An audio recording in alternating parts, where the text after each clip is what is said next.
বিরুদ্ধে প্রতিবাদে সোচ্চার হওয়ার চেষ্টা করছেন।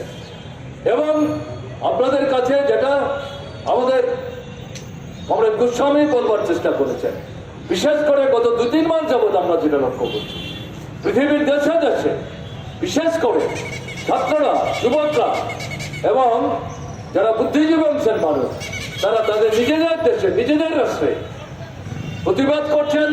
ইউএনের প্রতিষ্ঠান যেখানে আছেন তার সামনে গিয়ে দাবি জানাচ্ছেন। বিশেষ করে মার্কিন সাম্রাজ্যবাদের যেখানে অফিস আছে সেখানে গিয়ে তাকে চিহ্নিত করে তার বিরুদ্ধে তারা প্রতিবাদে সোচ্চার হচ্ছেন।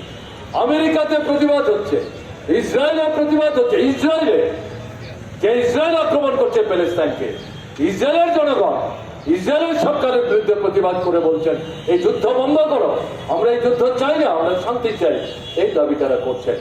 এই পরিস্থিতিতে আমরা ভারত সরকারকে প্রথম থেকে দাবি করে আসছি, ইসরায়েলকে সমর্থন করার, প্যালেস্টাইনকে ধ্বংস করার এই যে সর্বনাশা নীতি নিয়ে চলছেন, এই নীতি পরিহার করুন।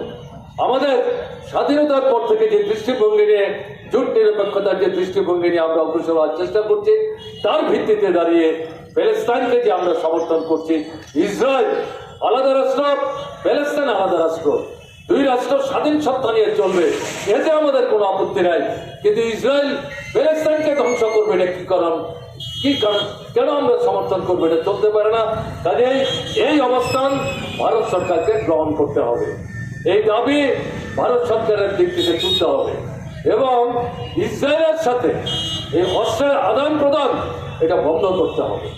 ইসরায়েলের সেনাবাহিনীর সাথে ভারতের সেনাবাহিনীর কোনো রকম যোগাযোগ সেখানে রক্ষা করা যাবে না। যদি যোগাযোগ গড়ে ওঠে এটাকে অবিলম্বে বাতিল করতে হবে।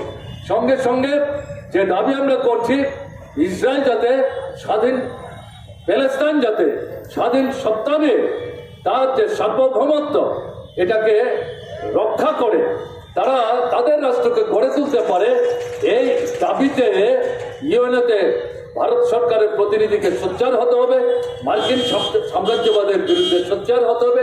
এই